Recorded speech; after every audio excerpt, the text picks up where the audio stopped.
What is happening, everybody? Welcome back to another episode of Comic Book Weekly. In fact, this is season 5, season finale.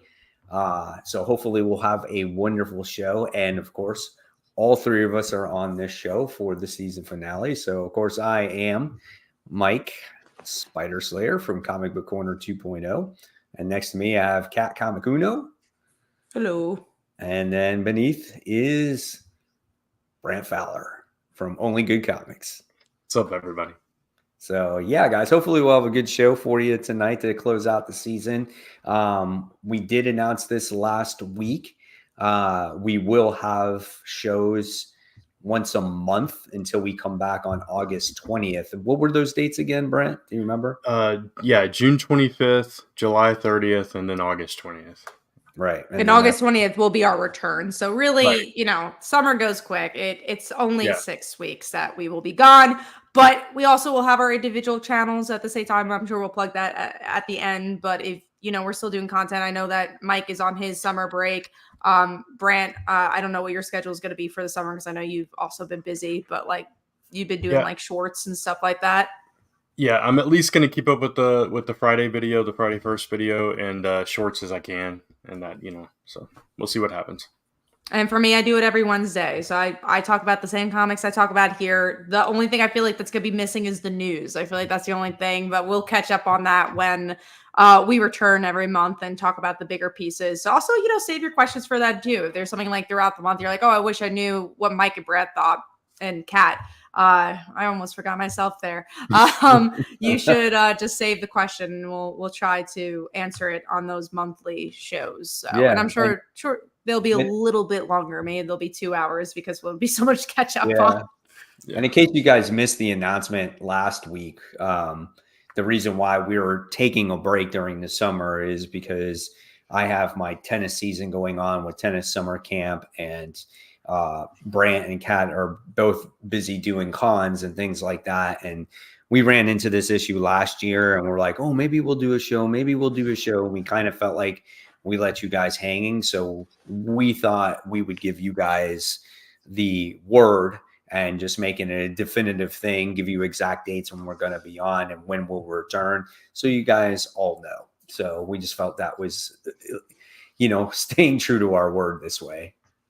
Yeah, well, I don't think that was fair to anybody last year, us or you guys. So I think this is a much better version. What are you gonna say, Brett? I wasn't gonna say anything. That's fine. I was just agreeing with Mike. Yeah, it was chaotic last year because we tried to get on, and every time we were canceling at the last minute, and it's better this way to do it. So we know when we're gonna be on. You all know when we're gonna be on. So. It's also disappointing for us too, because it's it was like, oh, I wish we could make this work. Right. But it's just it was like, oh man, we can't make it work. It was just very, very upsetting in that way. So this is the new way of doing things. I think this is gonna be better. So speaking of, let's get into that news. If you guys got any questions throughout this is the time to ask too, because we'll try and make it as community driven as possible as we get to the season finale.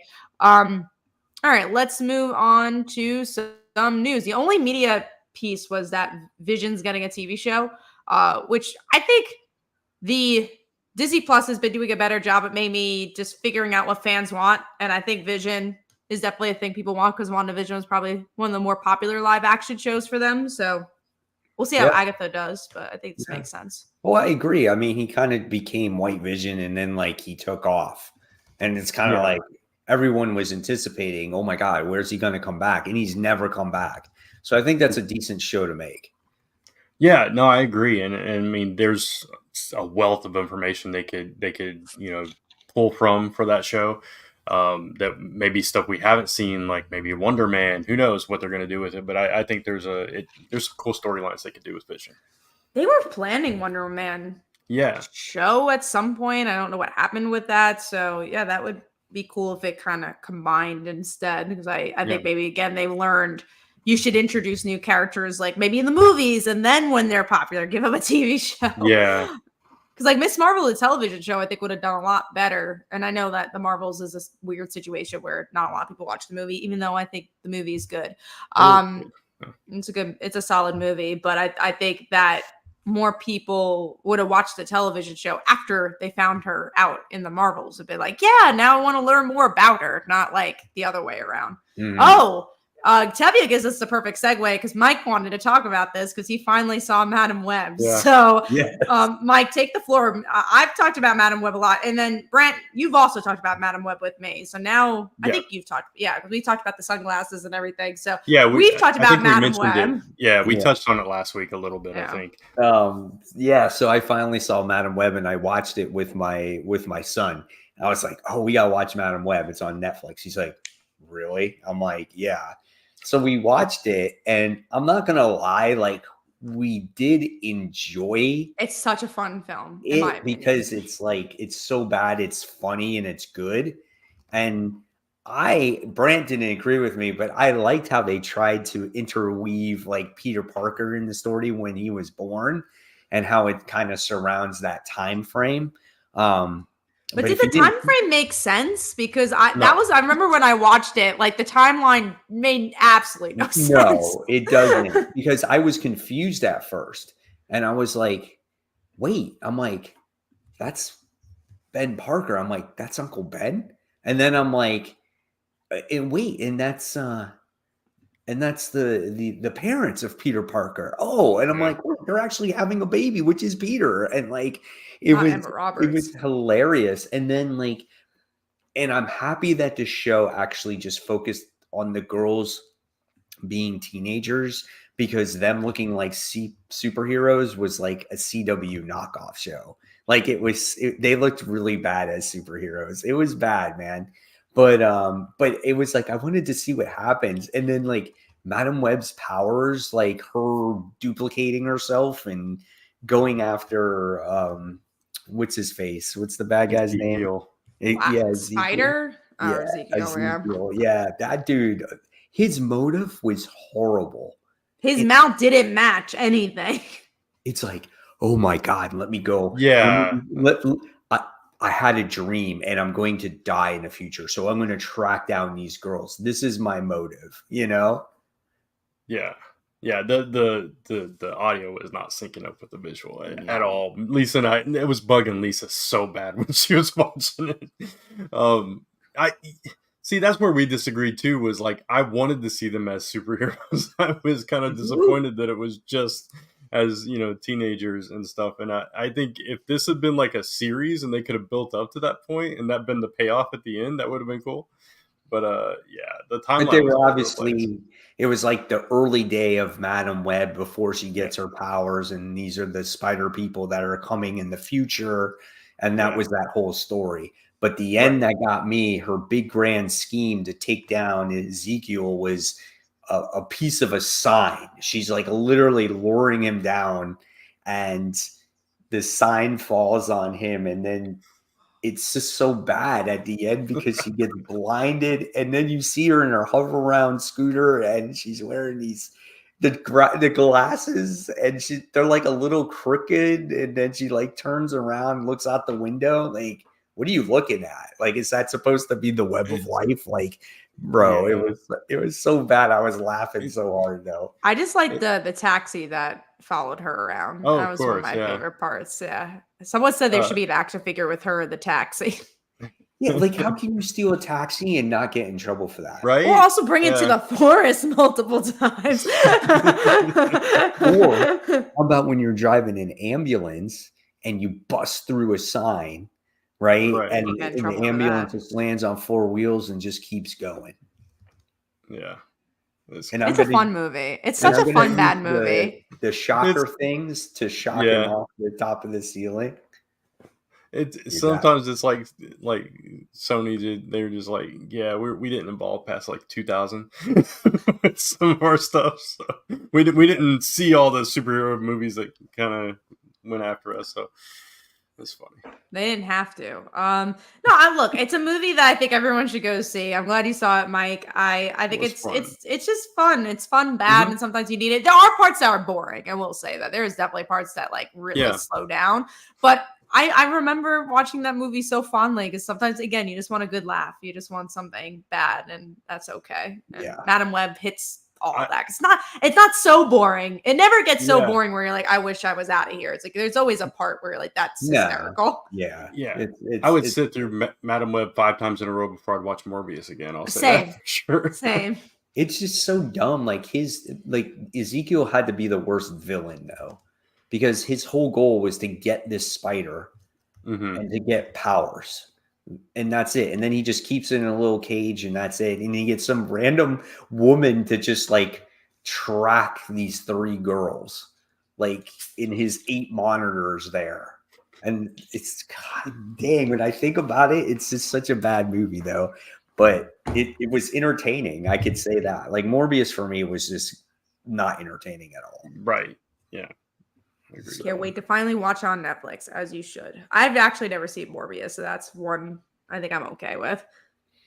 Watch this on your phone so you don't waste time. yeah, you could 100%. You could watch it quickly. You could like be doing like laundry or something. You don't have to be fully paying attention to it.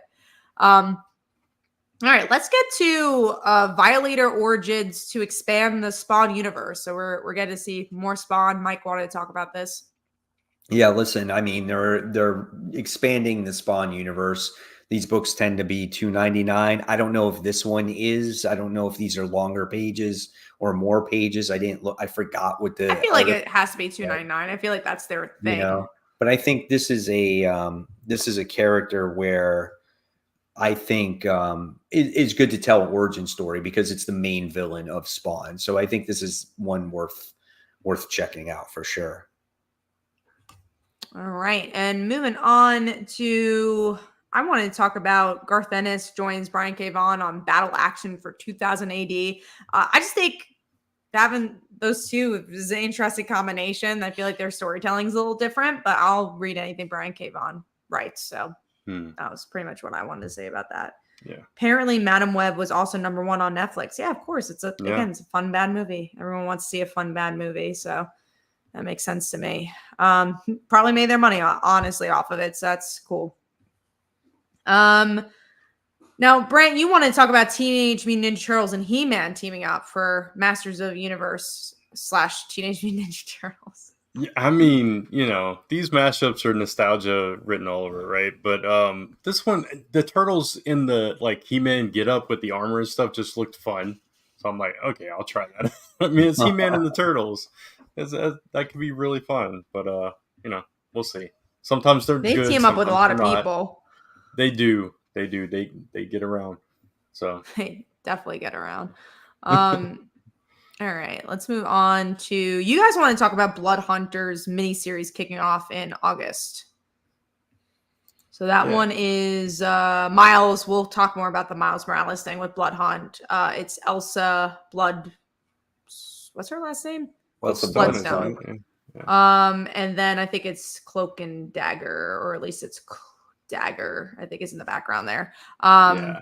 So we'll definitely save the Miles Morales talk for when we talk about the book, but are you going to get the spinoff? What about you? Are you, Brent? See, this is hard.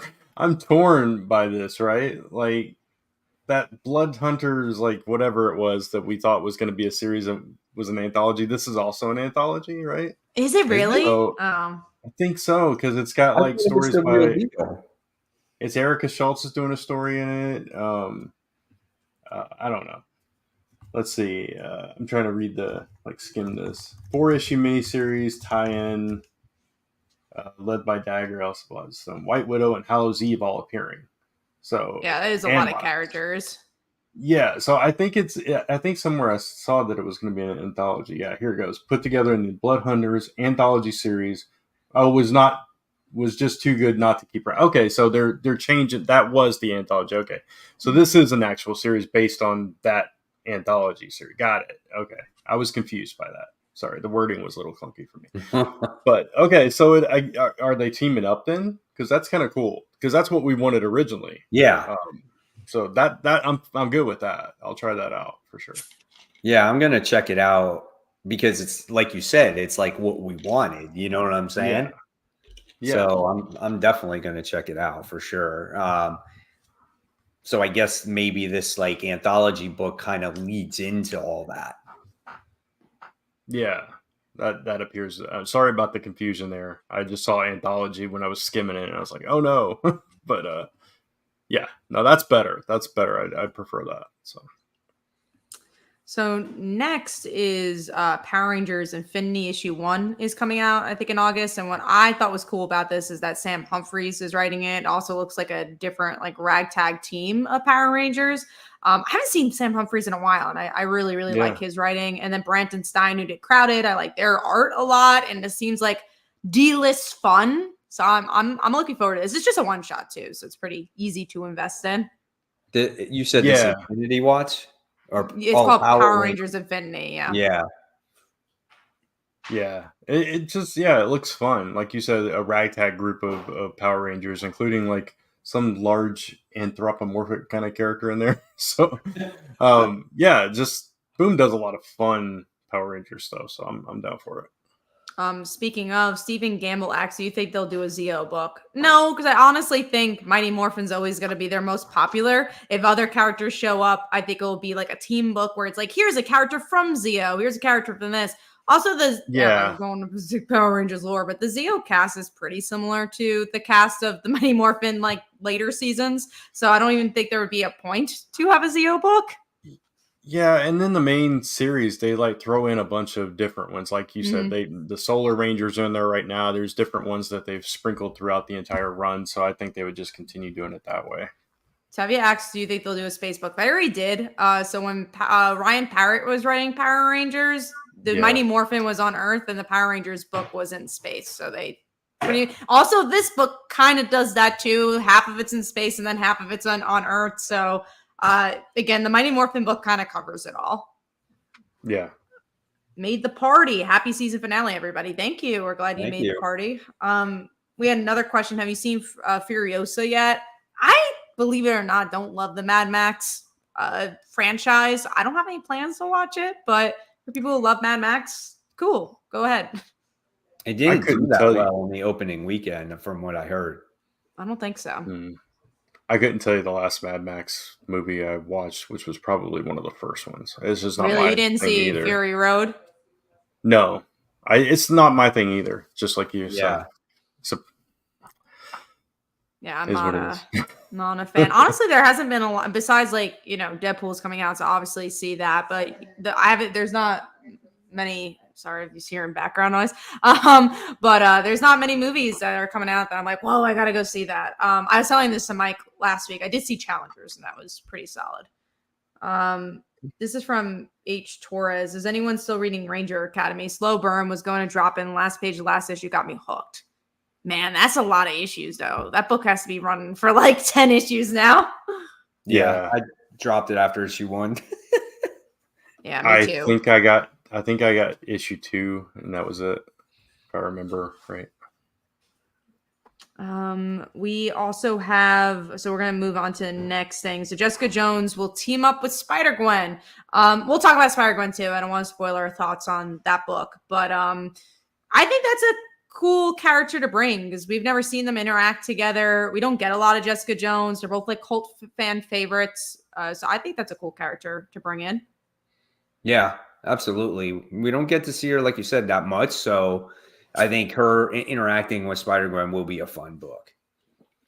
Yeah, and I kind of love that about Jessica Jones because it makes you like really excited when she does pop up. So, and the dynamic between those two is going to be really interesting.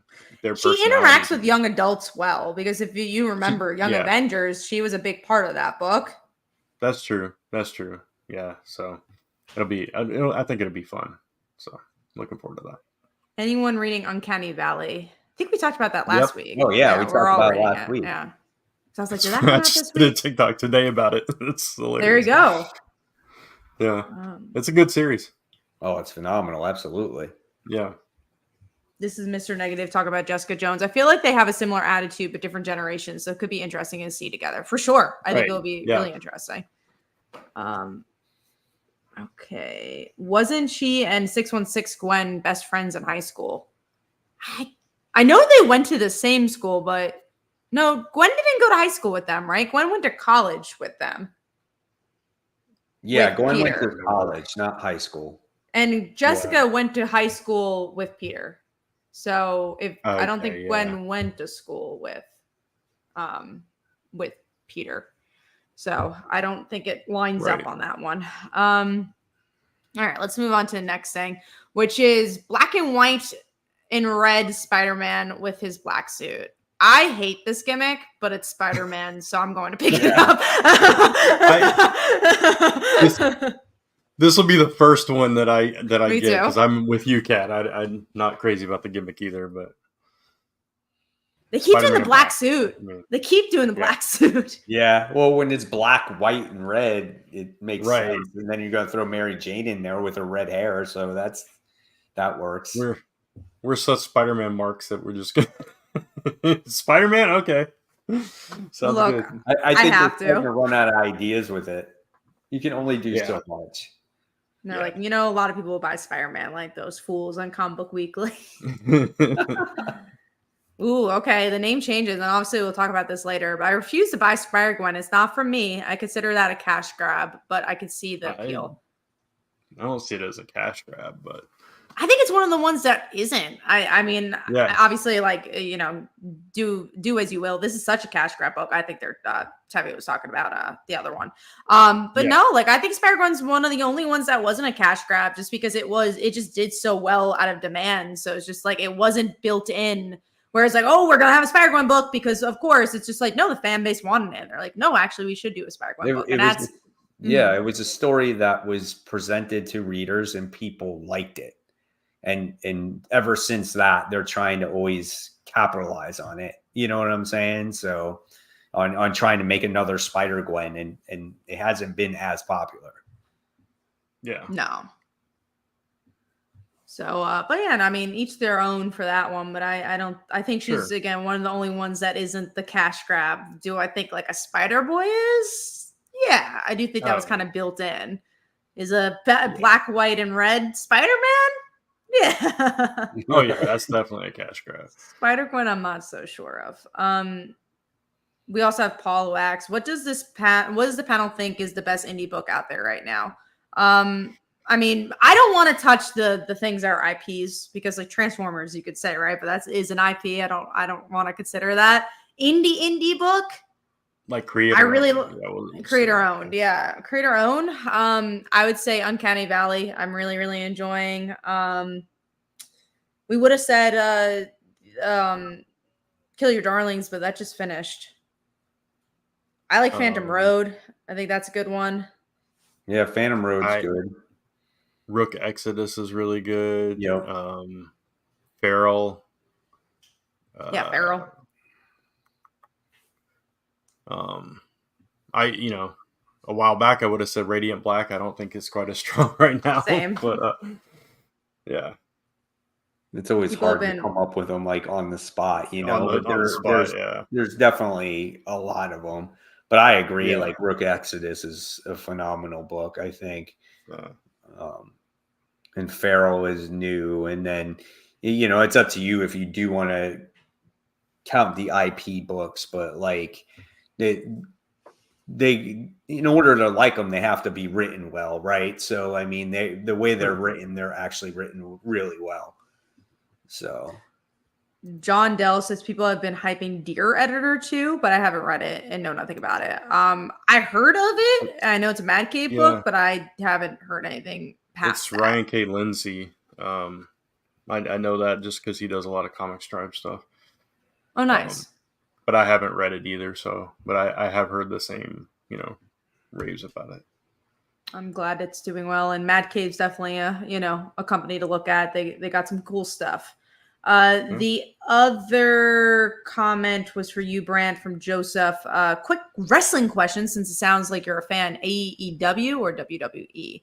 I think I even know this, but I mean, I'm actually both. I watch both of them equally. I'm behind on AEW right now, but AEW kind of like real quick. I'll be very short. Reignited like my passion for it for a while, and then it kind of fell off, and I've kind of go back and forth between which one I like better at the moment. So Right now, I'm enjoying WWE just a little bit more, but the wrestling's better in AEW. So I was gonna guess WWE because I felt like that's the one you kind of mentioned more, but I mean, I've been watching that since I was a kid, so it's kind of nostalgia. Mike Manhattan mentioned this. Have you read Beneath the Trees? No matter. Yeah, that was a book. Also, it just wrapped up, so it's like that was hard. really good. Though. Yeah, I will get that in trade. I feel like I'll get that trade like at San Diego or something. Like I'll go to their booth and pick it up there. But I do want to catch up with that one. All right, let's go into the Ultimates is going to introduce She-Hulk. I think that's cool. The reason I didn't mark it down is I don't know if there's much else to say besides she's going to be in it, but we haven't seen it. We haven't seen it before, so that's cool. I think it's cool because she's going to have like a bunch of other Hulks by her side, and I'm curious like what that whole thing is about. It's not just her, so I'm excited for it. I think it's going to add a little bit something different, What version of She-Hulk are we getting? Are we getting like the power dumb one or the smart one? She's gray, so that's something. It seems like it might be a mixture. It looks like the one that was the more dumb one. Right. Well, okay. We'll see what happens with it. I mean, it's definitely different, so. Stu Cat said, this video is a cash grab, right? 2.0. I will say, out of all the videos we've ever done, this title is the least cash grab title we've ever done. That's cash grab. That's crazy. Send in your money now. I mean, send it in. You can't complain about free, right? Give the super chats. Yeah, let's go on to the next thing, which is Jerry Dugan is ending Iron Man, which I feel like, was this announced already? Was it just in talks? Like, I feel like this. It's considered a mutant book because it's connected to Fall of X. Okay, but now it's officially ending. Oh, because you're saying because of the X-Men ending. Yeah, this whole story was. It's by Jerry Duggan, who wrote X-Men, whose whole vision was to connect it to Fall of X. So makes sense why it's ending. And I think the relationship between Emma Frost and Tony is ending as well. So yeah. And then this run will end, and then supposedly, who knows who is going to write Iron Man next. Brant, did you have any thoughts on Iron Man? I've enjoyed this run, so I'm kind of sad to see it go, but it is time, with the whole X-Men kind of tie into the whole series is coming to a close, so it makes sense to go with a new chapter. So hopefully the next run will be just as strong. Cool. Now we are going to move on to comics, and first of all, there's a ton of comics, but before we do have a sponsorship for this episode. I also have a Kickstarter, so we're going to do the sponsorship first, though. So, Brant, I'm going to pass it on to you. Yeah. Did you want to screen share the Kickstarter? Yeah. Let me get the Kickstarter. All right. So, this is by Caleb Palmquist, who brought us a previous sponsorship with Dragon Grit, which was a great book as well. But you can see it, right? Yeah. This is a modern, if I can talk, modern Mythology Medusa #1 remaster, volume 1 and 2. This is a fantasy adventure comic book that follows the famous treasure hunter Medusa as she seeks revenge on the gods who wronged her. This is inspired by obviously classic Greek mythology, while it also takes cues from like Tomb Raider, Kill Bill, and God of War, which are a lot of cool properties to kind of mix match together. So that's cool. A long time ago, Medusa was assaulted by Poseidon and then turned into a monster against her will by Hera. Now, a famous treasure hunter, Medusa travels around the world learning ancient secrets and amassing wealth to fund her mission of revenge. She has taken out every god in the Greek pantheon except for one, Poseidon. After receiving an anonymous tip, Medusa travels to an ancient temple where she believes Poseidon is hiding. Through a combination of treasure hunting expertise, brute strength, and a burning desire for revenge, Medusa will find the last god and take him out for good. The Kickstarter for Modern Mythology Presents Medusa is live right now, as you can see, doing very well, as a matter of fact. You can get the new comic plus a brand new remastered versions of volumes 1 and 2 of Modern Mythologies that feature dozens of other classic myths retold in the modern day. You can search for Medusa on Kickstarter to find it, or you can, I believe you can go to calebquist.com, and one of us will drop a link to that in the comments below. So yes, I will drop the link for the Kickstarter. They really put out some awesome stuff, so you guys should go check that out. I'll do my Kickstarter, and then we'll answer Parker Luck's question. So my Kickstarter, let me share it here, is an anthology. It just launched today, and we are really blown away, honestly, by how well it's doing. It's a trans, non-binary comic anthology, but anyone can enjoy it. It's all ages. You have all different types of stories. So sci-fi, romance, horror. So there's a lot of great stuff over there. And we're so close to funding in one day, which is really, really crazy. We have some cool names on here. Ben Kahn, who's done some stuff for Dark Horse and Oni. We got Chris Sheehan, who did some stuff for Something's Killing the Children. So some really, really great creators here to go check out. And again, there's all different types of stories. I truly believe you'll be able to find your favorite. So if you guys go check it out, support the book. There's just some wonderful creators, and we're just happy we could help lift some voices. And I got to work with Phil's brother, who's a really good friend of mine. So I'm glad that we also got to have a trans person lead the conversation and lead the book to, again, elevate other people's voices. So go check it out and go support. All right, let's answer Parker Luck's question here, which actually, let me also give the link. So you go. There is link for that Kickstarter. And Parker Luck asks, do you believe that DC Universe will have a version of their own Ultimate Universe?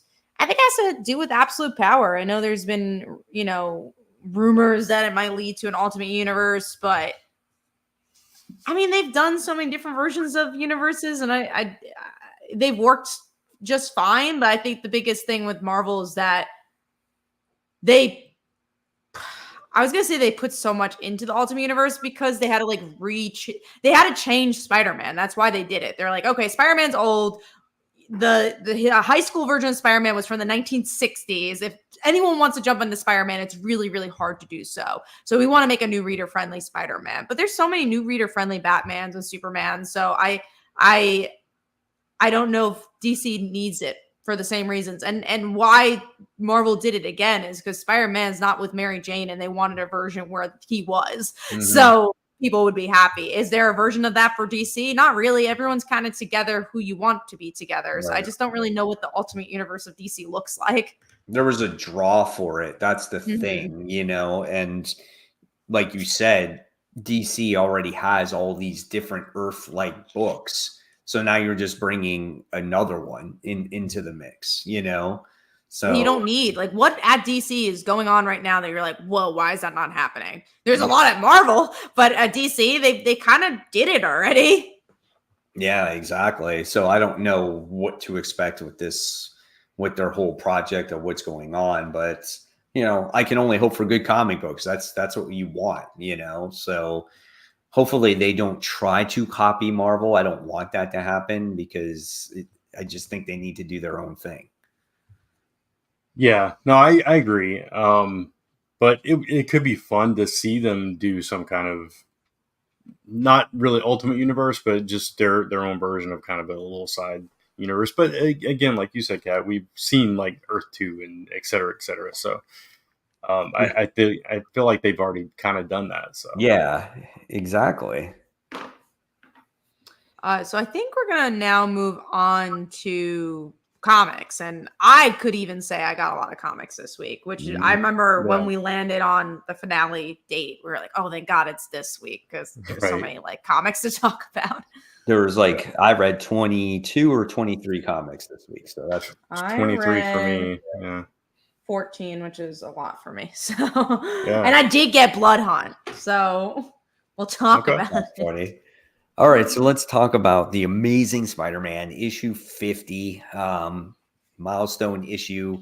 And the funny thing is, in a few more issues, they're coming out with another milestone issue. Not another one. For the legacy, let me tell you, for the legacy numbering of the book.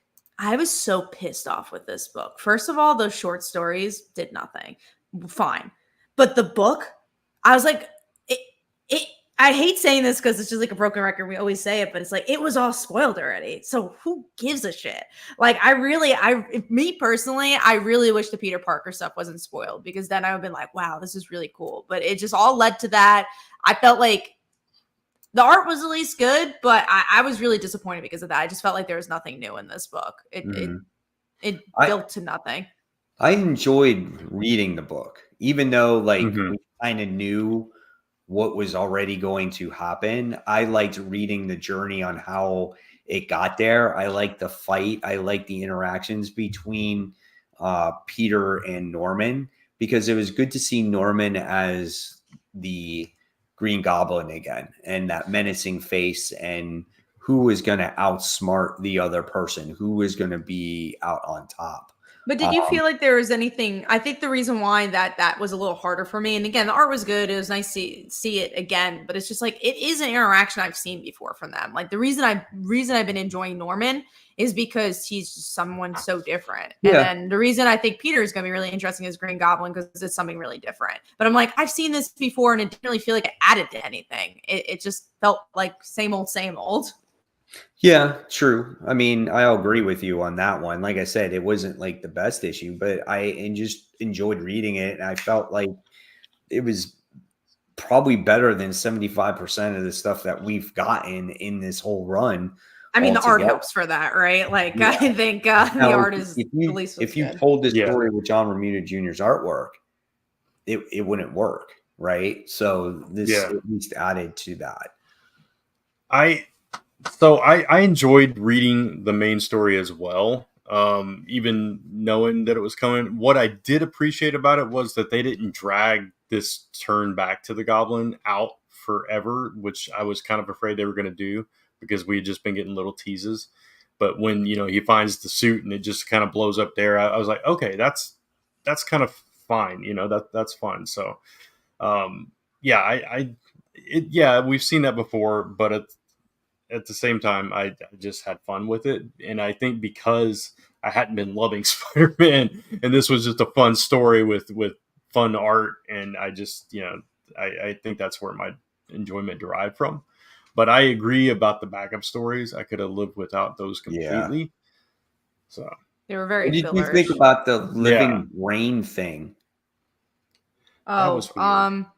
Yeah, that was such a weird concept. And then I think the epilogue had to do with that as well. Yeah. We had like 2 or 3 pages. That was weird. I don't know. There's other elements of this book that I've been more interested in. And I think I really got the hype of like, oh, look how big this book is. Look, it's whatever, issue 50. Yeah. Like this has to be a huge issue. And then it's just like, wasn't. And I think my hype kind of got me disappointed. Yeah, I could see that. I could definitely see that because it wasn't like this huge monumental thing that happened. I agree with you on that. Just like a regular issue where I was like, okay, this is your big issue 50 and you made me pay $10 for it. Yeah. No, I agree. I agree on that regard. On the living brain, I liked the teases that he was like given throughout. Peter Parker's not Spider-Man. He just couldn't get it, articulate it right. That he's no longer Spider-Man. I'm trying to tell you, but the whole walking brain thing from the epilogue and stuff was weird. I don't know how to feel about that. So.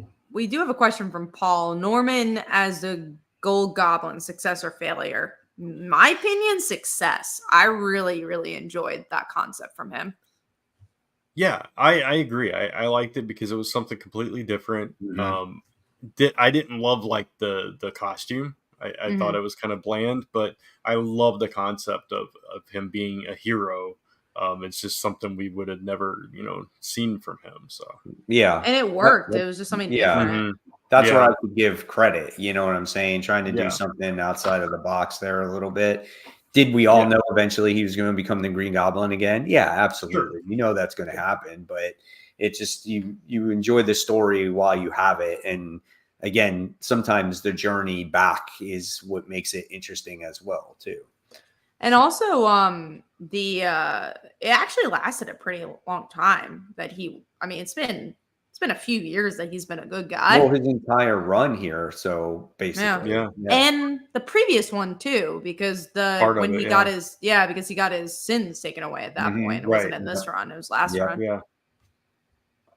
So I'd cool. rather see Gwen Goblin from Web of Spider-Man. Wonder what the plan is for her. That's gonna be the 2099 stuff, so it's not gonna be here. Oh yeah, that's right. Yeah.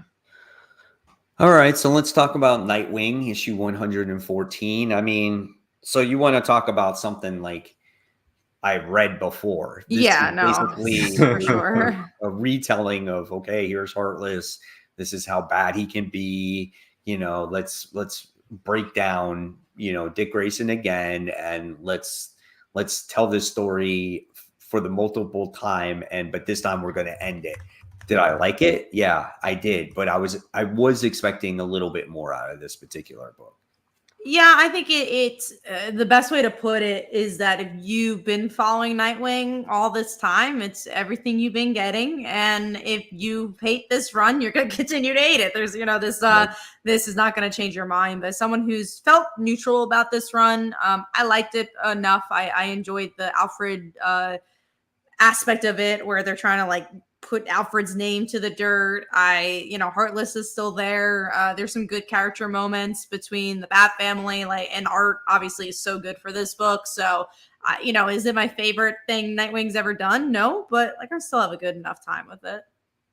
Yeah, I really love the art in this book, Mhm. and I love like the Bat family, right? Like I love them coming together and supporting each other and that whole thing. But and I like that they finally go back to the Heartless stuff, but it feels like this was this mystery of who Heartless is and how he's connected to Nightwing all this time, but we never like saw it. There weren't like these little teases throughout. It was just like, okay, here's a random issue about Heartless. Here's a random issue about Heartless. So that's kind of what frustrated me about this, but I did enjoy the issue, but I agree with everything both of you said as far as, yeah, we've seen it before. It's, it's nothing different. So Nightwing's another cash grab book I don't follow unless he's in Titan. See, I feel like maybe we have different like definitions for of cash grab. Yeah. Because cash grab for me would be like, look, Heartless's new suit. Here's a cover of it. Yeah, exactly. Spider-Man's new Here's this suit. brand new gimmick. Yeah. Yeah. Check out this the Red Band edition from Blood. Exactly. That's gimmicks. That's cash grabs right there. But just the character existing, I don't know if that Nightwing's always going to sell because he's Nightwing. He's an IP, but I don't think that's cash grab to me.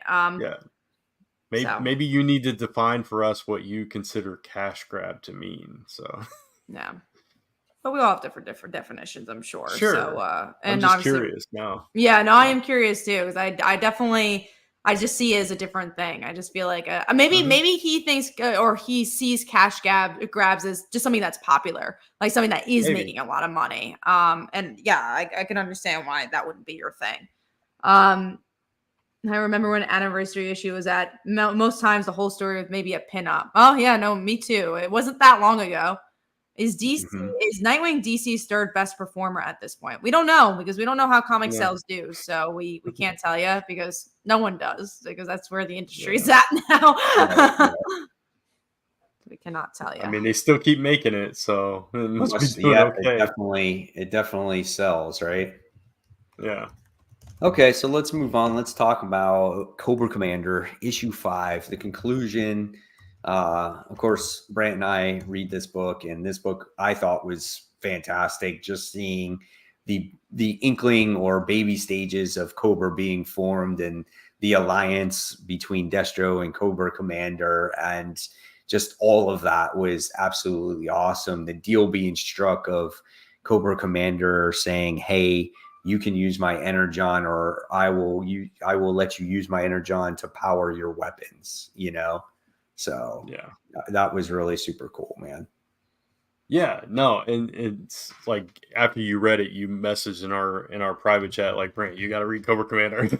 It's like, yeah, it's been a really solid book. I'm sad to see it end, but I love the way it ended. We've always known, like in GI Joe lore, Destro is just kind of there out of necessity in a way, and he doesn't really like Cobra Commander, but that was never explained or explored Yes, really. They kind of exactly. touched on it in the animated movie just a little bit, just with like when they had everybody like give their honest thoughts about Cobra Commander, if you remember that scene, Mike. But that was a long time ago. But they like detailed the whole reason why they don't really like each other in this one like scene, because Cobra Commander basically pretty much like gives him no choice. He kind of has to work with him at this Uh-huh. point. So it was very interesting the way that came together. So it Yeah. just the way that they are crafting this larger G.I. Joe portion of this world in the Energon universe is just, I love it.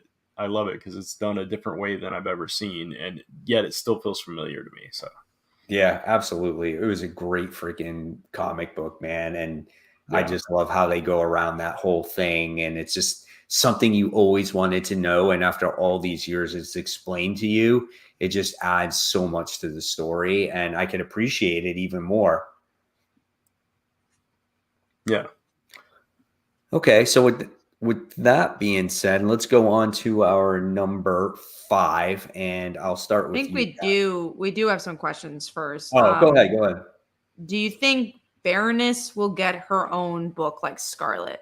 I will say, as someone who knows nothing about G.I. Joe, I know who Scarlet's name was, and I don't know who Baroness is. So I'm like, I don't know if that helps you in any way, but I think Scarlet, at least from Well, someone who doesn't know that's anything, is more Baroness popular. right there. So I don't know if you can see her right there. She's very She's the one with the popular. black hair? Yeah, yeah. Okay. With the glasses. She was in Duke. Very popular Cobra character. She's often the love interest of Destro. Okay. Do you think So popular enough to get their own title? yeah, I could see that for sure. Yeah, she's always been a very popular character. So How does I would Cobra love Commander connect to Transformers? that The would be main spoiling title? things. Yeah. There I there is a think connection. also, like from what I understand, and I only read Cobra Commander 1, Void Yeah. Rivals is more of the linchpin between the two. Yes, but there, especially like if you go read the Energon Universe special from Free Comic Book Day, that'll explain a lot of it too. There is a tie-in between the Transformers and GI Joe in as it I can't talk. There's a certain character that ties those two together, and I don't really want to spoil it for anybody that hasn't read it, but it's a pretty big character in Transformers. So Also, the answer from the name changes about cash grabs. I consider cash grabs as characters started in a book and branched off to their own title. I think Batman, Spider-Man have released numerous titles of side characters. I don't know if I'd consider. I don't know if that would be the correct definition, but at least I think I understand what you're saying now. I Hey mean, guys, though, I'll Nightwing's be right back. Okay. yeah, Okay. sure. Um, Nightwing's been on his own for so many years, so it's like I yeah, feel like he's his he's own earned. franchise. Yeah, I feel like he's earned his solo title. I could see that with certain characters. Sure, I would disagree as on Nightwing though. See, cash grabs for me personally, if we're talking about like spin-offs, it has to do with characters that are made before the audience even gets to see them, right? Again, Spider-Boy is the best example where he Yeah. shows up in that Spider-Man book, but even honestly, maybe not even Spider-Boy, because they actually didn't know Spider-Boy was going to be as popular as he was. When they found out, they were like, gimme, gimme, gimme. Same thing Yeah. for Punchline, but Sure. yeah, I still would consider Spider-Boy and Punchline cash grabs though, because when they found out, they're like, we're gonna give every variant cover, we're gonna do everything. Like Spider-Gwen, they did to a certain extent, but I just don't feel like they overdid it, in my opinion. Yeah. I would say sometimes Miss Marvel is just because she would pop up in The everything mutant for a little aspect. bit. Yeah, absolutely. I'd say even like Wolverine, any Deadpool, characters that they like overuse and pop up everywhere, For like that. money. And For the sake of for money more instead money. of the sake of Right. story. Right. With Nightwing, I think he's just a really popular character, and if a character is popular enough, I think they warrant their own series, and I wouldn't consider that a cash grab. And I That's think they have to be the sake for money, right? You need a Nightwing title just because, like you said, he's a popular character. Like he would be on the roster because he is Nightwing, not because he's everything's there to make money. So we'll say that, but he's not there solely to make money, like maybe the 5th Wolverine book would be. Yeah, and that's what I was going to say too. It's like everything's a cash grab. I mean, they are a business, so I mean they're not making these things just for the fun of it. But I know Mike said he's coming back, and I think we were up to number 5. So why don't we just move on to our number 5? So Brant, why don't you do your number 5? Yeah, so my number 5 is actually Void Rivals. Dropped a little bit this issue. It was still a fun issue. I still love the series. Just some of the books that I read were a little bit stronger this week. This was like the introduction of another Autobot in Void Rivals, a triple changer. They come across him, and he kind of helps them get medical help and defend against this guy that's hunting them in this wasteland. So it was a cool kind of meeting, and it was fun to see another Transformer. I thought the fight scene could have been a little bit stronger art wise, but other than that, I still enjoyed the series quite a bit. Tevye acts of Tim Drake's a cash grab character. I would say the complete opposite. I think he is a cult favorite character. I think, he's. I mean, obviously, you could say whatever you want about the book, his previous book, but like, it did get it ended. It didn't sell as well. So like, again, I don't know the circumstances of sales or anything, but like, Tim Drake is not a cash grab. I do kind of see the name changes points with like Spider-Man books and Batman books when they spin off, and even X-Men books, when they spin off a bunch of different titles trying to, see what lasts. Yeah, exactly. I could definitely see that. But yeah, it didn't work with Tim Drake in that case. Mike, so Brant gave his number 5, which is Void Rivals. Void Rival? Okay, cool. Yeah. What was my number 5? Oh, my number 5 was White Boat. So you enjoyed it. That's I didn't read that. Yeah. Me either. I can't get those deluxe books, man. Unless it's really, really gonna grab me. I'm not willing to give those magazines a home. This was like the only distillery book I bought, and it was Scott Snyder. It's 48 pages. It's definitely a lot to read because that's how he writes sometimes. But I was in a very quiet space when I read it, and I was interested in this because I watched that show Below Deck, and it's all about like yachting and charters and the stuff. Australian one, or like, is there an American one? There's an American. Yeah. Okay, there is an American one. Yeah, there's a lot of them. Actually. There's a lot of there's like 10 different seasons where the people that work there are from everywhere. They're from like US, from Australia, from all these different places. So like I've learned a lot about the yachting industry. So this is kind of in that wheelhouse a little bit, about this guy who actually lost his twin brother in a freak accident. And then he winds up getting invited to this big white boat. That's what they call yachts. And it's this special boat. And he is supposed to do this news piece on this thing. And then he gets sent below deck, and just, man, this thing gets weird, like super quick. And I absolutely loved it. I thought it was so cool. And then he finds out that like at the end of it all, his brother is still alive on this weird island. It's so cool, man. It was definitely something different. So that's what I liked about it. Nice. Yeah. Sounds like it. Okay. Like something I'd probably like. Yeah, you might like it. I don't know. It's like digitally supernatural, more than horror, I should say. You know what I'm saying? Yeah. Okay. So let's move on to Superman issue 14. I didn't do my number 5 yet. I don't think. I'm sorry. No, that's cool. You literally weren't here, so it's okay. The Sensational She-Hulk is my number 5. Is number 8. Is it the best issue of the run? No, but I like how consistent this book is. If I'm being honest, when you live in a land of comics where you have different artists all the time, different writers. It's really cool to see that this writer and artist have been doing this so consistently. And I really like the facial expressions for this book. I like the journey everyone's going on. I enjoyed where the villain ended up in this issue, and I of course love the Patsy ending. So yeah, was it the best issue of the run? No, but I don't know. There's something that always brings me back to the book. This was The Patsy stuff was fun. Yeah, go ahead, Mike. Yeah. No, I was going to say, like, this has become like that guilty pleasure book for me, where it's like I need to see like what's happening in this week. It's like it's a Sure. soap opera thing, Soap you know, opera. that's what it is. Yeah.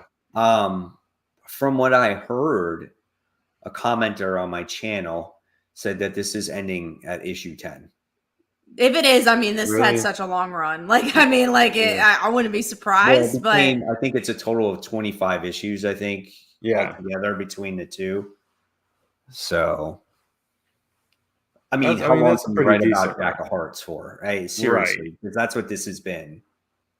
Yeah. still the part I'd least enjoy. But because I don't, it's interesting because I don't mind the writing of them, but I just don't like them together. Like it's just not something like a big difference of again Runaways is like every relationship that was there, everyone liked already. So it's like, oh, I ship them. Like I enjoy Caroline and Nico already. I enjoy these characters, but this is like just someone I'm not really sold on. Like I don't mind it, but I think my thing is after this series is over, I don't see like another writer picking up that relationship. I could see them No. ending it and doing their own thing because it just doesn't seem like something that's going to carry over. So. See, my thing is it's weird because when it comes to a comic, I don't expect a whole comic to be a relationship. Like I can accept it being like a side thing and then more of a main thing that's going on. And this whole book has literally been about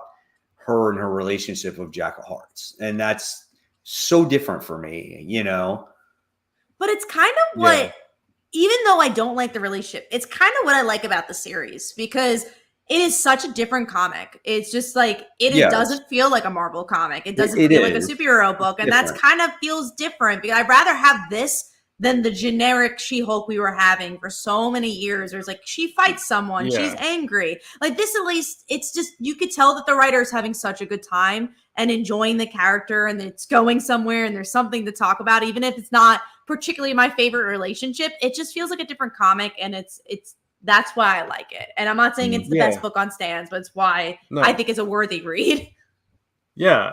And I agree with that. There's just something a little special about it, I guess, in a way. It's just I think it's like a guilty pleasure for me too. It's like I can't drop it. It's like I enjoy it, but I it's don't know also if I want to. I tried and I couldn't, you know. Yeah, but the art is also kind of fun too, and I think that's the art what works. is fun.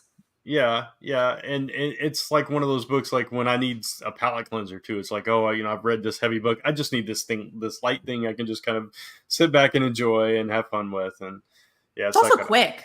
It's such a quick read. It is a quick read. It's a really, like you said, a really easy palate cleanser. Yeah. So you know what? Not every book has to be 5 stars for it to be worthy to be on your pull list. True. Yeah. Absolutely. It's like, for me, it's like a soap opera watching it on TV. It's like watching General Hospital, All My Children or something like that. And you're just like, you're sitting at a table one day and you see it's on and you just happen to get sucked into this weird plot hole that's going on. And you're like, yep.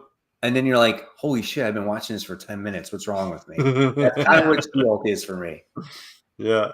I can totally see that. All right. So now we move on to the next set of books. And Superman issue 14, we get the rise of the Brainiac Queen. And just when you think Lobo's people were all dead, they came back and now they're all dead again, which is kind of funny. And the fight between Superman and Lobo is pretty cool, but it just wrapped up so quick. And I felt like that was the pointless part of the story for me. This issue wasn't as strong because of that. I think they focused way too much on Lobo. You get the ending with the Brainiac Queen, which is cool, but it's like kind of the cash grab scene where it's like, oh, cool, different design, different character. And also the art wasn't as strong. I felt it was a little bit too dark. It wasn't bad, but it just wasn't as strong as the other issues for me. It made the whole like Lobos people a plot device though, and that kind of Mhm. bugged me a little bit. But yeah, it wasn't the strongest issue visually. I actually liked the art, but Mm. I could see the dark. I could see the dark comment though. But yeah, it just wasn't quite the strongest part of this story. But I'm still enjoying the story, and I Oh, Sure. do like. Yeah. I do like where it's headed and stuff. The Brainiac A Queen, cool I did not see that cliffhanger. coming. So yeah, absolutely.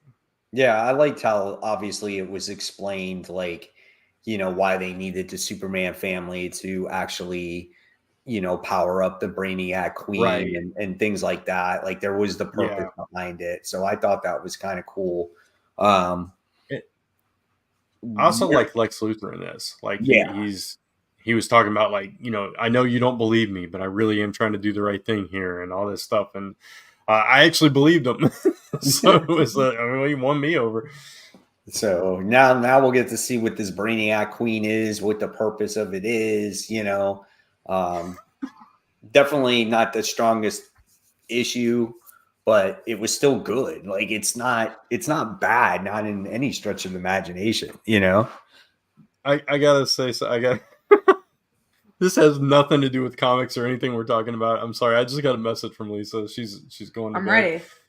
and she just she just randomly just says to me, "I literally just realized why they called O.J. Simpson the Juice. I'm an idiot." I'm I will sorry, say, Lisa, but I had to share that. after 30 years, Yeah. Oh, that's after his funny. death.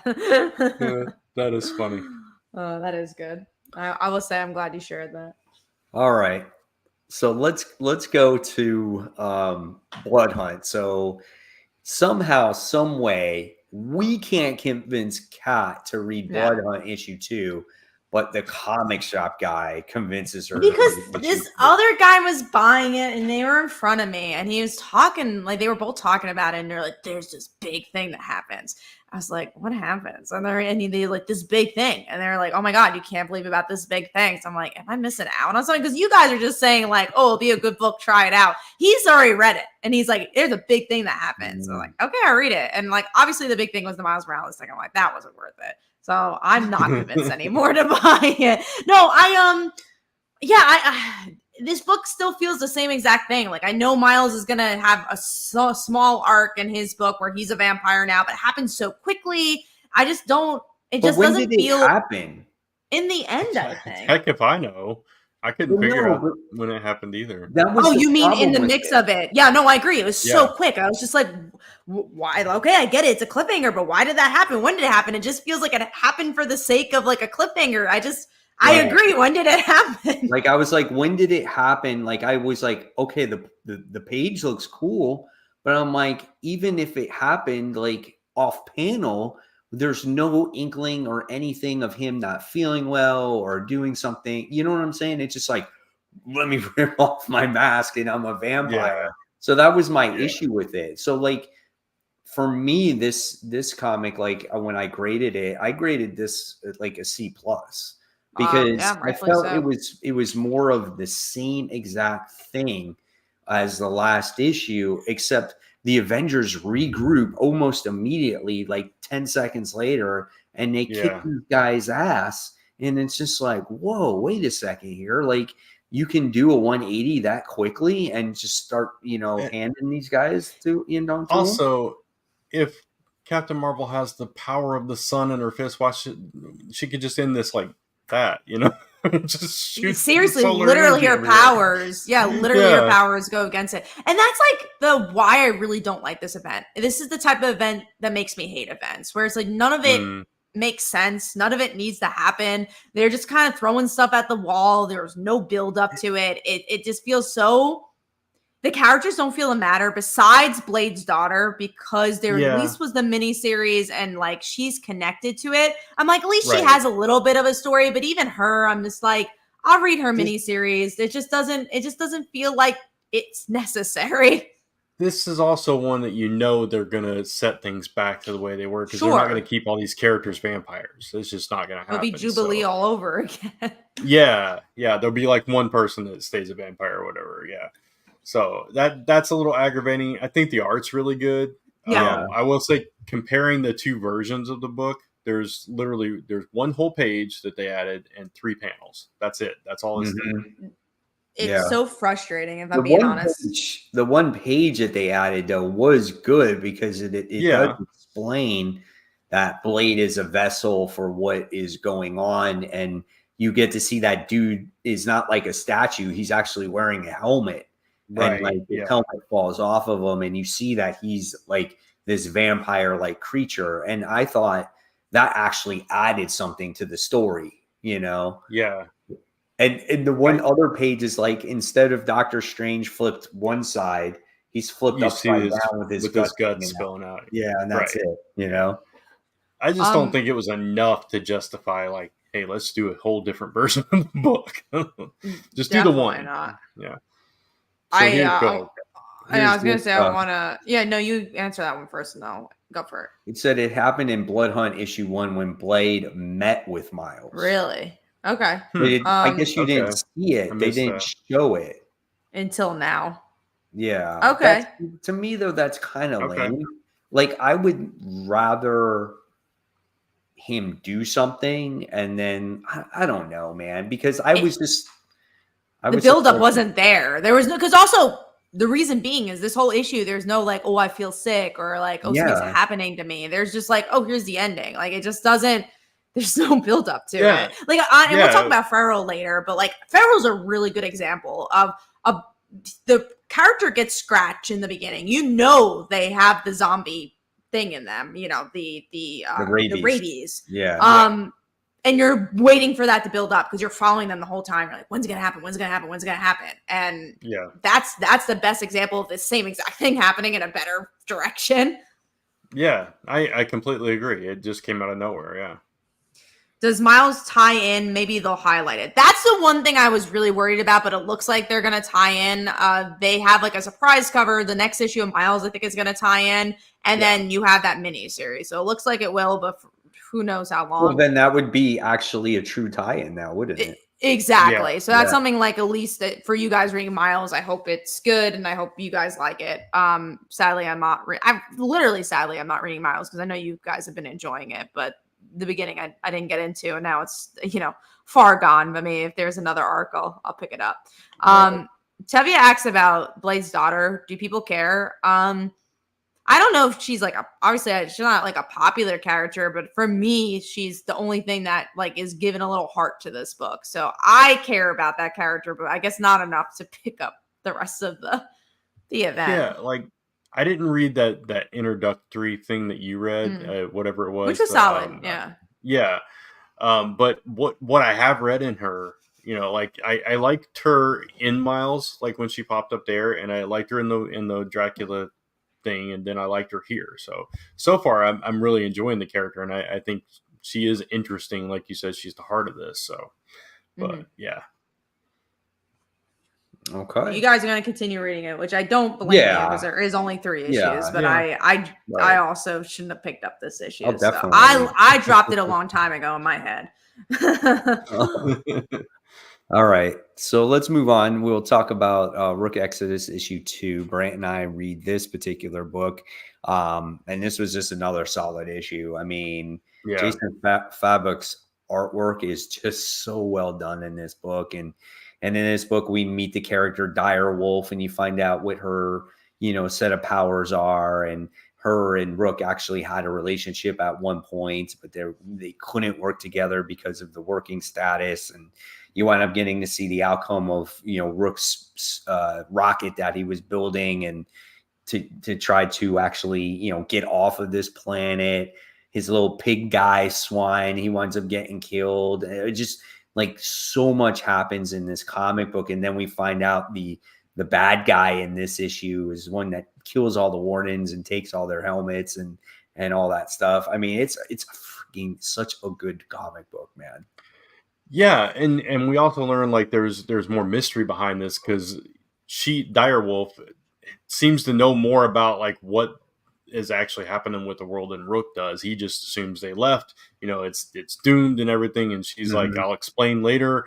You know, there's more to this than you realize, and all this stuff. And then like there's so much buildup. Like he's sitting on a boat, just kind of waiting to leave because he's waiting on Swine. He can't hear from him. He's like worried. He's has all this inner conflict going on, and you got that building up to it, and then you got like the rocket, and you know it's something's going to happen to the rocket the whole time. You're waiting for it, and you're like, and you can see it and you can feel it when he's like, no, and the rocket gets destroyed. It's like, oh, you just think about every beat of this. All the work he put into it. Yeah, you just feel every beat of this book. It's so good. Yeah. So surprisingly good too. So absolutely love this. Never thought I would like this is a perfect example. There's no IP to this. It's just, you know, Jeff Johns, and it's just a solid story. Really is. All right. So let's move on to number 4. So Kat, what's yours?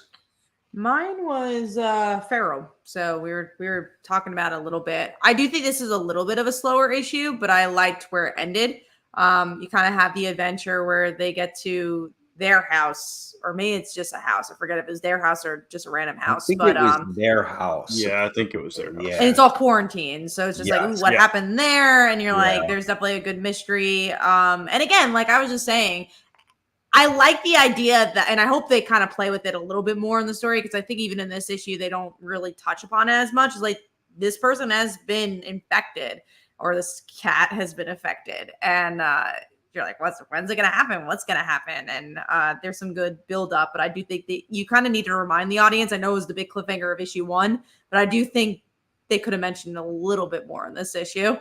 Mm-hmm. The last issue they did, but not this one. Not this one. The only thing was, like, I think Elsie was asking Patch if they're okay and stuff like that, but that was like the only indication. But I think hold on 1 second. I think when they met Gigi, the new cat, and the leader, or the Rick Grimes, or the Shane of the group, or whatever he is, he was like, something doesn't smell right around here. And maybe it wasn't Gigi that he was smelling, but he was smelling the other cat that wound up getting scratched. That could have been it. I think it was hard to read between the lines on that, because it was just so, because I also thought maybe they were talking about the foxes that were coming up, and you know, I think maybe it was a little bit too subtle, but either way, it was just one issue where they weren't mentioning it. They mentioned it last issue, mentioned in the first issue, but I just find it very interesting that, you know, obviously that is a big moment that's going to happen that we're just kind of waiting for. Right. Yeah. No, I agree. And I want to see when Lord Fluffy Britches calms down, because he's just going crazy. He didn't listen to nothing. Definitely not. I like this book. This book is not in my top 5 though. I don't think it is on mine. There's a lot of books, so I get that. I think for me, the reason it made it was just like the art's really good. I really like the cliffhanger. So, but no, I mean, you guys read even more than I did. So to me, it's all 3 issues are pretty much the same thing. Sure. It's when you look at it at the grand scheme of things, it's them running away from, you know, rabies animals and climbing trees, and it's kind of very repetitive. Even though it's very tense and it's very suspenseful, and you want to see what happens, right? And you get to see some cool interactions between the cats and all that stuff. It is a little bit repetitive, and I kind of want a little bit something more. So that's why I like the cliffhanger, to see now the next step of what's going to happen with these guys. That definitely makes a lot of sense. Okay, so let's see. Brant, you're number 4. Spider-Gwen. Ghost Spider. I liked it. I enjoyed it. I still would like a little bit more from it, but I love that they at least explained why she's in the 616, and it wasn't like just randomly, oh, now she's got to be stuck here. There's actually a reason behind it and stuff, and that she's not supposed to interact with any of the spider characters, yet she's in the middle of the city with all the spider characters. Why is she there? That was kind of funny. I didn't get that. She's there on the. I mean, they didn't really reveal it completely, but she's there on the behalf of the TVA or whatever. She's. I think they're making a mystery on purpose, from what I was reading into it. Yeah, because the TVA was definitely the situation. But go on, Brent. Yeah, I mean that's basically what I was saying too. I think they're trying to leave it a mystery right now. They don't want us to know exactly why she's there, just that she's there on their behalf, and it's to protect her family and Mary Jane and Mhm. all that stuff from her universe. So and like her being in the costume is going to make people die and all this stuff, and then I also like the part where she was like almost getting imprinted with 616 Gwen's memories a little Yeah. bit, being in the same place where she died and all that stuff, and what happens to her there as well. It's like, yeah, I thought it was pretty solid. I liked this issue more than I expected I was going to like this issue Yeah, because this shouldn't work, right? I hate this right. concept. This concept Yeah, sucks, but somehow it does work, right? It's like the TVA. yeah, Oh, that's interesting because it ties into the MCU. You have right. this kind of emotional story where she's talking about why the hell am I here? I they don't need me. Like they got Silk, they got, Jessica. Like, what's my purpose? Really, what's my purpose if this other Gwen existed? So I kind of like this like emotional turmoil she's having, but also an introduction of a new idea with Gwen. Because Gwen is kind of not for me because I've always enjoyed Gwen, but it's the concept's kind of gone a little old for people. So like, why not do something a little different? And this interdimensional service I think is a little different for her. It refreshes the series, but I feel like a lot of the tone was very similar to what we got with Gwen. So I Mhm. liked it. I was pleasantly surprised by it. Yeah, I don't think I liked it as much as you guys. I Mhm. didn't mind it. I could understand where they were going with it, right? I guess Mhm. I thought it was a little almost too much mystery on kind of like why she's there. I don't. For me, I feel like they didn't give enough, especially for like new readers. Like I thought like it was a little bit It's not not new new, reader friendly, that's for right? sure. no, For new number I agree one, with I that. think you Yeah, needed to give away a little bit more because it's kind of like she's been in the 616 plenty of times. Like, why can't she wear the costume? Why can't she be with her friends? And it's just like, it's so like you feel her frustration. So, like, I yeah, get kind of like where they were going with that, but it kind of drove me crazy. Then they did the whole little scene with her stopping the bus, like in Spider-Man, like in the Tobey Maguire movie where she was Mm. stopping the train. And then the Craven the Hunter scene made no sense to me whatsoever. Like he shows up out of nowhere. I didn't like that part. The artwork doesn't always work for me. I think when it comes to Gwen and people in the costumes, I think they look good. I think when you have normal human beings, their facial expressions look weird. And Craven the Hunter looked too soft. Like he's It's supposed to soft be, art in he's general. supposed to be a I thought it was darker, the coloring personally, but right? So I just think it's like that's not the way Craven is. You know what I'm saying? So it just that kind of felt a little bit off to me as well.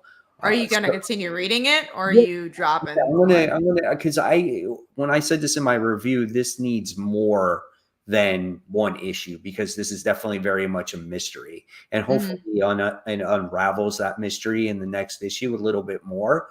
yeah, But hopefully they don't string it along too long because I think that's when they can lose people that way. I think it I, depends if it's such a big deal. If you don't tell me why she's there ever, and you don't have a good yeah, reason, I'm okay with that. But if you're like, oh, the mystery is who knows why she's here, then you never tell us. That's that, when I get bothered. yeah. I'm hoping that the mystery of it is like this big thing, Mm. and that's why they're kind of keeping it, close to the vest. But we'll see. Jessica Jones, she's gonna show up. She's a detective, so Yeah, maybe that's true. Yeah, that'll be part of it. But I was expecting nothing, and I got something out of it, so I was happy about that. right. Okay, cool. All right, my number 4 is Void Rivals issue 9. So I know I didn't talk about it before, but just kind of my prediction. Like I kind of knew like Springer was going to show up and he was going to help them, and I'm sure he's going to help them Yeah, escape. But my favorite thing was him like underestimating this Proximus character. He's like, yeah, okay, it's time to take you serious now. I thought yeah. that was kind of funny. I still like that he wasn't bothered by it though. Like he was Yeah, like, "Oh, you're kind of tough. Okay, cool. I'll be tougher." yeah. And the ending with the quintessons was kind of interesting. Yeah. Where they're going to go with that whole thing too. Right. So, all right, let's move forward now. I think we're on Wonder Woman issue 9. Oh, I didn't check Curious. this off. I did read it. Yeah. I did catch up Yeah. on it. I text you guys, but I am. Right. Yeah, Mike is putting us on the edge of our seats because he did not give his opinion to us. He's like, you're gonna have to wait for the show, so we'll see. Yeah. Does he finally like Wonder Woman? So I can say that the story still continues to intrigue me to see where and how she's going to escape this whole situation. I like kind of the mind game that he's playing.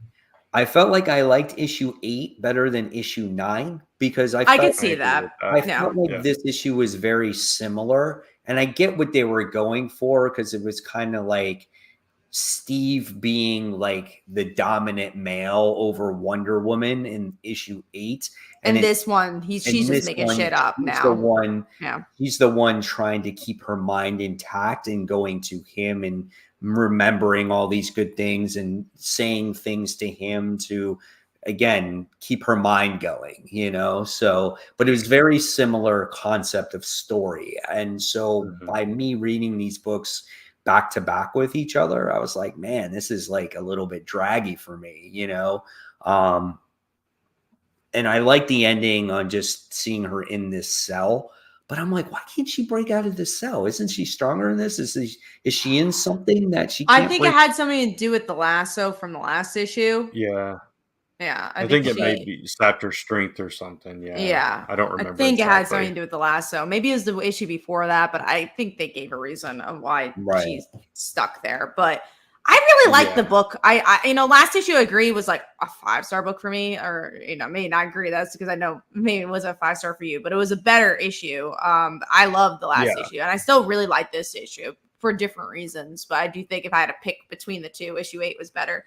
But no, this one I really liked because it's just her playing mind games. It felt like a very different book. It feels like a very different comic. Every issue feels like a new series in a way, even though I understand you're saying like the last issue had a similar vibe because she was being trapped, but they are different concepts. Like the last one has to do with Steve, and this one's like she's making stuff up literally because she's just trying to keep herself sane while she's in this confinement for so many months. And it just shows like the strength of Wonder Woman in a different way. I think Tom King just gets the character a lot, and it's just something we've never seen from her, which you're always looking for with the superhero book. Is like, oh, I've seen this character 20,000 times. How do you reinvent her? And I really think they did a really good job with it here. I think Cheetah even shows up in this issue. I think for like a brief second. Yeah. But I liked it. I like the overall concept. I liked how he's kind of reinventing the comic. I do like how he had, like, I liked issue 8 better because she's literally tied up and she's using that lasso and he's just like trying to talk down to her, and it's just like, and I like how she like really fights back.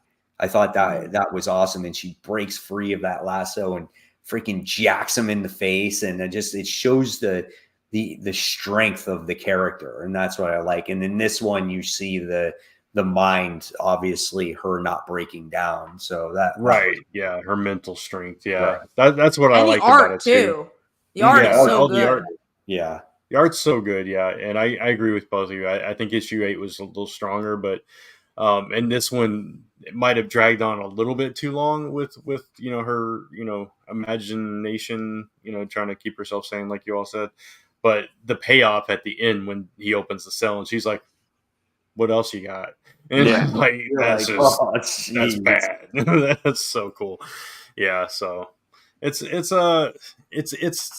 I think it's an acquired taste, this run, but I love it. I'm with you, Kat. It's just, there's something special about it. And I think you're right. I think he just gets the character, and I think we've talked about this with every issue, that they've really illustrated her strength in different ways throughout it. So, and not to underestimate her. Continues. Yeah, because Batman and Superman are so like, oh, look at these big leagues, but like you always underestimate Wonder Woman. You forget her strengths. It's like, no, these are the reasons why she's just as powerful or maybe even more powerful is because X, Y, and Z. All while you do, not in this issue as well, honestly, in this issue too, Steve, all while you really are like expanding the supporting cast, because the Wonder Girls have just been as important. And obviously you get to see some of the other Amazons.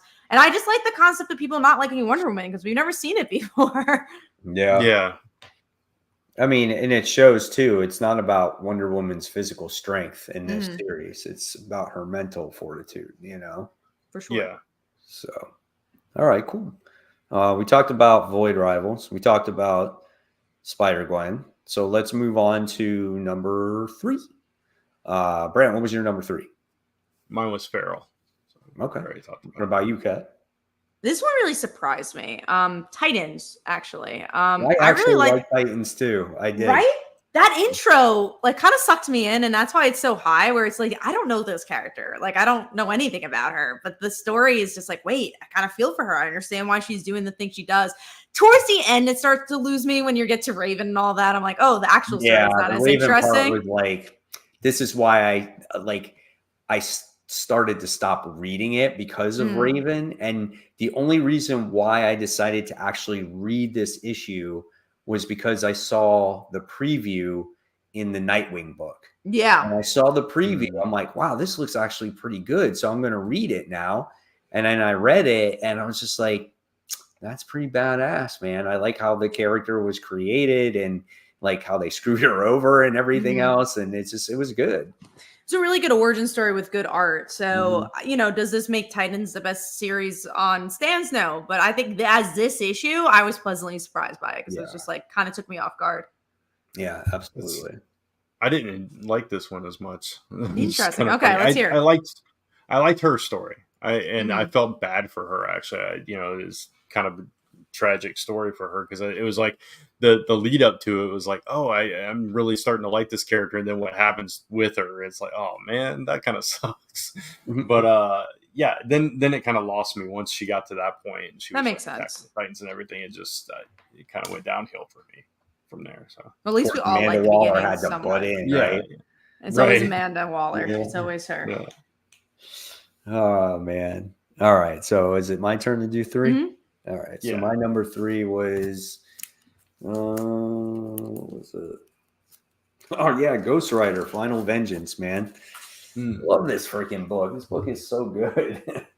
It's just I told you guys, the Hood got the powers of Ghost Rider because he made a deal with Mephisto and he's trying to take on this crime family.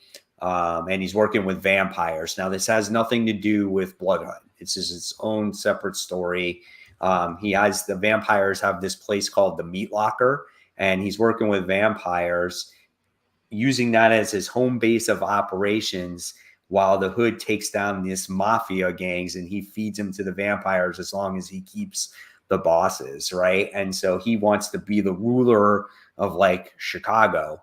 And we've got to see his story and things like that. And he's giving his family money and all that stuff. And then on the other side of things, we get to see Johnny Blaze kind of making his way back.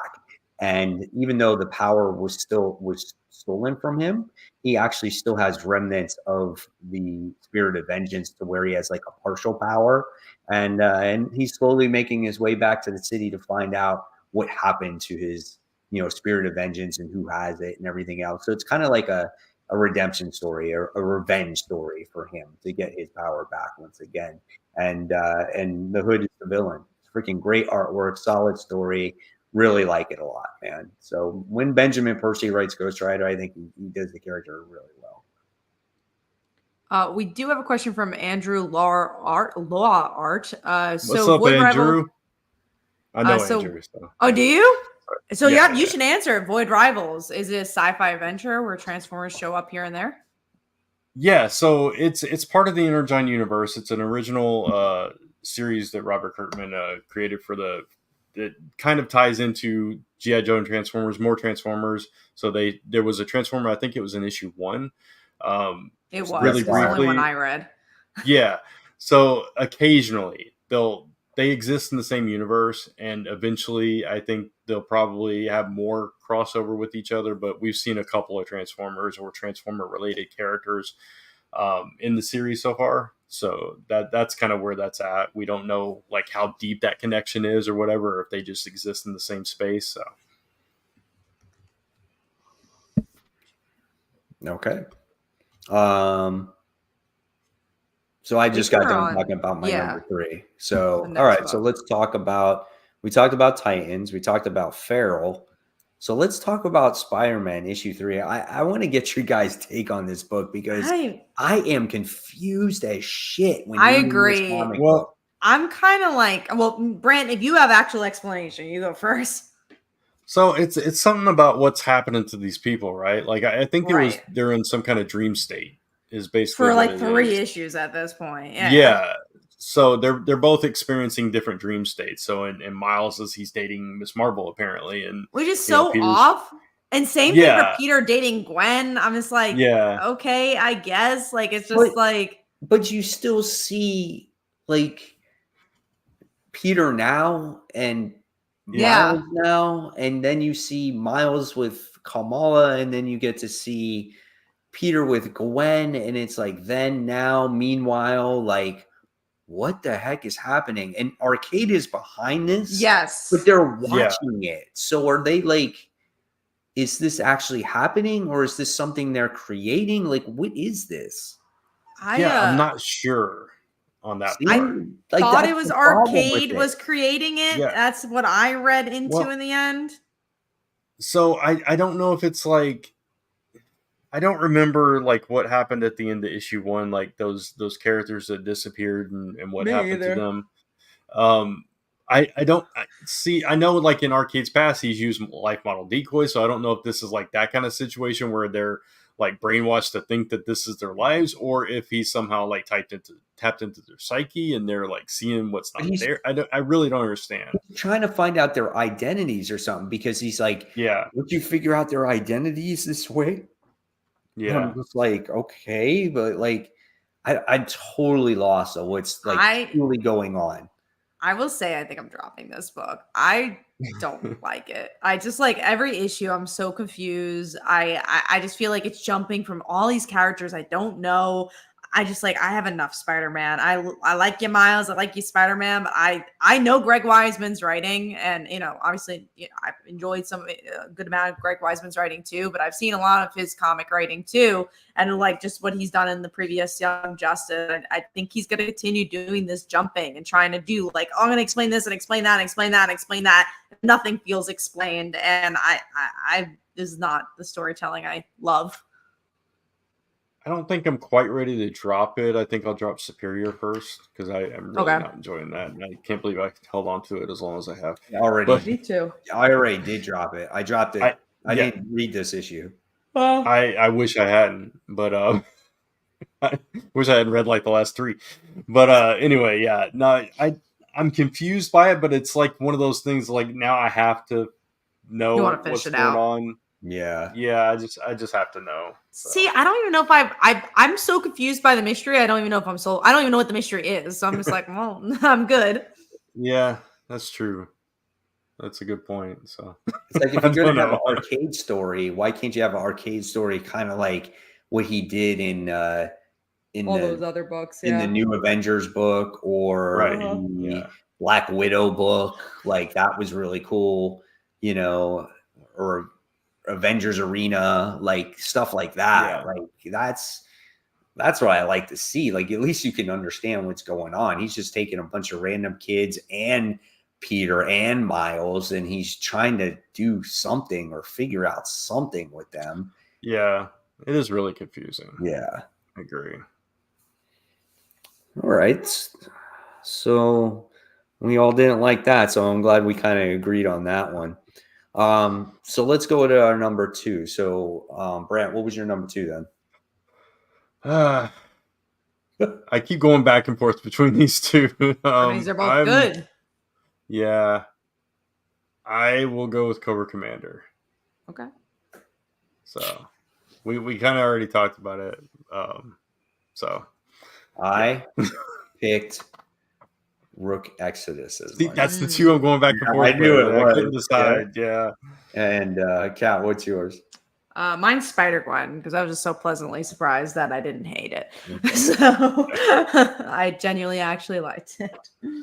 No one clicked on Batman Superman's World's Finest, so we're not. Oh no. Okay, No. yeah. I I guess couldn't we tell all you the last dropped time I that. read that book. Yeah. Yeah. It's so hard to do DC book. Oh, hold on. I just cancel all that. Hold on. No, you're good. It's so hard to do DC books because they don't release that many. So sometimes you get to a point. All right, I'm just gonna keep it on this thing because there's something with these last two columns that always like someone's going on with them. I can't copy and paste correctly. But anyways, that's just about our own sheet that's going on. But yeah, DC, they don't release as much. So sometimes when you get to that fifth choice, you're like, I don't know, World's Finest, I guess. So you guys have Mighty Morphin Power Rangers here. Yes. Issue 120. You would think I would love this issue because there is a queer kiss, but I didn't because I don't like space. So I don't love this character. And that's my review. I don't like space that much. This issue was just kind of random. Yeah. I love Not this really series, connected. and yeah, it wasn't connected. It was still a fun read. I enjoyed it, but it was like, what is this as far as it pertains to everything else? So it was just a little weird issue within. I mean, they're allowed one, right? Yeah, This yeah, book is so exactly. good.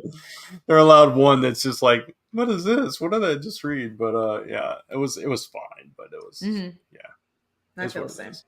Okay. All right. So we talked about Sensational She-Hulk. So we're going to move on to our number one book. Well, we know what mine and Mike's are, so mine's Rook. Obviously, mine was Cobra Commander. Of course. And I thought for sure Cobra Commander would be your number one. I was so torn. Yeah, I was like, oh, it should be. It probably should be. And I just kind of went with it. But yeah. I just love just the creativity of the book and seeing the startup of Cobra. Like I always wondered that, and they never showed that ever. So that's what made it so fun for me. I agree with you. I agree with you completely. And I in my mind, I've already switched them. So, but I'll keep it. And Rook Exodus in any other day of the week, though, would be number one by probably far. But just something about Cobra Commander was just like, if they didn't have that element in there, then it probably would not get number one.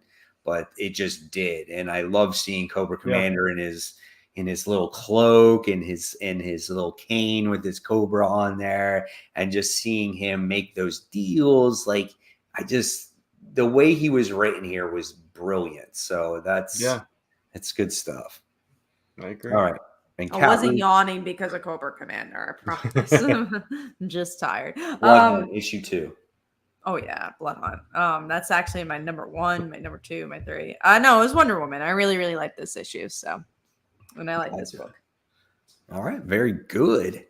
So, Cobra in Space. That's what Frankie Gonzalez says. That'll be the next book.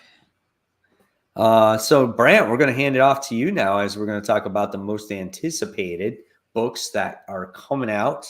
And you won't know our thoughts unless you watch our videos. So, watch our videos. Yeah. So, yeah, there's some cool books coming out tomorrow. So we'll start with Wolverine number 50, which is Mike's number 3. This is the conclusion to Sabretooth War. I'm excited about this as well. Mm-hmm. Still nothing has captured that first couple of issues for me, but I'm hoping it ends really strong. Wow, this one's like 60 pages, so this is a pretty big book, and hopefully it ends on a strong note. I think with the writing duties being split in this series, it definitely kind of hinders it a bit. I'm not a fan of Wolverine wearing a suit of armor, but hey, it is what it is, and I'm looking forward to the conclusion of this. And I'm not sure, is this the last issue of Benjamin Percy's run on this book? It might be. Yeah, it might be. That might be are they relaunching it after this? I don't remember who's even writing it. Solomon and Ahmed is writing it. Yeah, that's right. Okay. Yeah. All right. Okay. Yeah. I don't know if we've been as interested in his writing. So right. the suit of armor, it's like adamantium, and he's already full of adamantium. It's like, how in the world is he moving? I know, and How he's is he able to depowered. move? He's Yeah, depowered. right. So interesting, though. All right, so my number 3 is a book from AWA, I think. It's called Death Ratioed. It's Mark Russell's writing it. It's like this kind of a social media experiment. It's like in the future, and everybody's wearing these collars, and you have to keep getting likes, or the collar explodes and you die. That does sound like Mark Russell's type of writing. You Yeah, want to talk about pressure? right. So I thought it was a really interesting concept, kind of in the vein of like a Squid Game or something like that, taking it to that nth level. So it sounded really interesting to me. So I want to check that one out. And your number 3, Cat, is my number 2. So we'll go to that next, which is Gromit's new Rick Remender series from Image. Yeah, no, I like the idea of this like skater culture of the 80s being the source of the story here, and it's Rick Remender, so you can't go wrong with him. I just really like the vibe of it. Like I love, like, honestly, one of my favorite movies from 2 years ago was Tony Hawk's documentary, The Wheels Turn Off or Take Off, whatever it's called.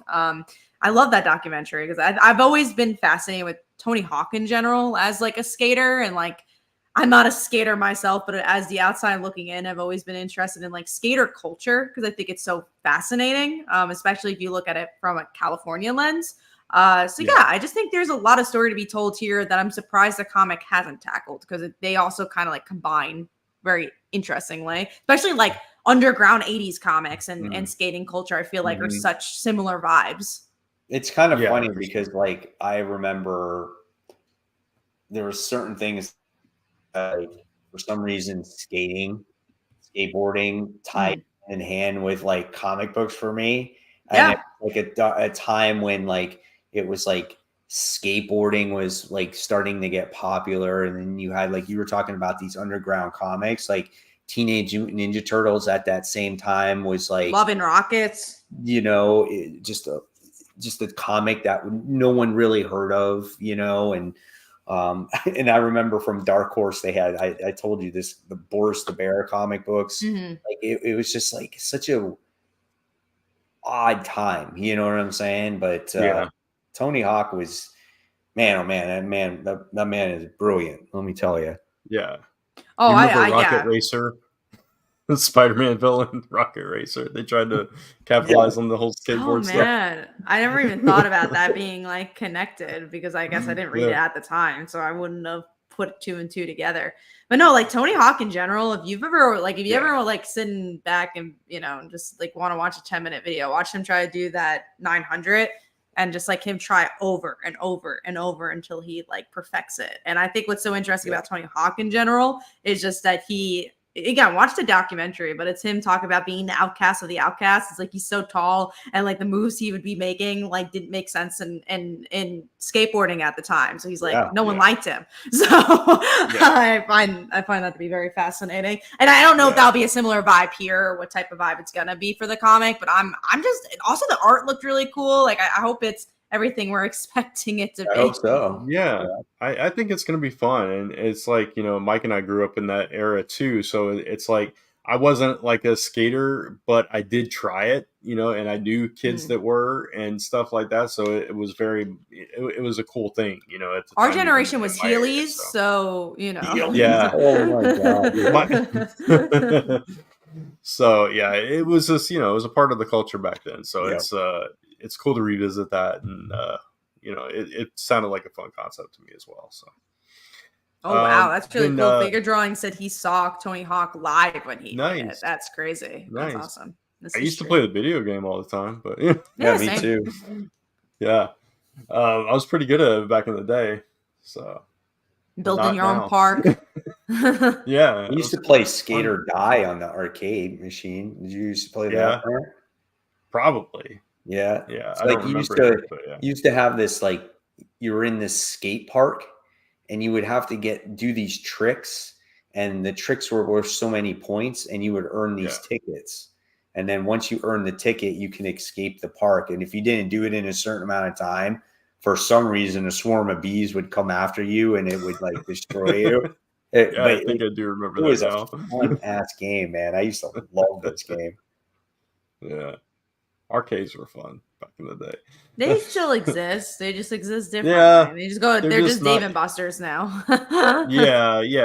It's just there was Different types of something about games. it was something about going to an arcade back in the day. It's just like the special thing. I don't know. It was different, but yeah. Anyway, I would say that's the next comic, but I'm pretty sure they've made a good amount of comics about it. yeah, I'm sure. Avengers Twilight, the conclusion, the last issue of that. I'm actually a couple issues behind on this, Mike. So, is it still good? Yeah, it got really good in the last issue, like issue 5. Like it's been building, and when you get to issue 5, you're kind of like, oh shit. It's almost like I wouldn't say it's to the extent of like X-Men 97 like episode, but it does get to that point where it's just like everything hits the fan, it's all laid down on the line, and then something happens at the end of the issue 5, and then you're just like, oh wow, I can't wait to see how this concludes. So definitely I would continue to read it for sure. Yeah, I've got it. I for whatever reason I fell off of it a little bit, but I'll catch up. All right, so Ultimate Spider-Man number 5 is on both of your lists. Actually, it's on all three of our. That's the one book. I was gonna say, how do you not have Ultimate Spider-Man? I mean, it's like my number one. I didn't even realize it, but I mean, it's Ultimate Spider-Man. It's so hard. Like, it's just every issue something new. It's like kind of has that soap opera-ness that we keep talking about that we want in comics. Where you're like, what's gonna happen next? Oh my god, that twist just happened. And it's all very character-driven. Honestly, more character-driven than superhero driven. This book doesn't really have that much superhero things going on in it. That's what makes this book so good, though, because it's like Hickman's so world driven, and this book is so character driven, which is what makes it so good. And the thing is he's diving so deep into these characters to the point where you're going to know their ins and outs, so you're going to care about these characters. And I think I applaud him for doing that. No, I agree. I'd rather a book like this than punch a bad guy. Yeah, case in point, this issue is going to be about Harry's secret origin of how he became the Green Goblin and all that stuff. So that's diving deep into that character. Yeah, for sure. And then finally, Mighty Morphin Power Rangers: The Return, number 4, Yours Cat. Obviously, we're all looking forward to that one as well. It's the last issue. You're going to find out about the Pink Power Rangers' daughter. I'm just really excited for it.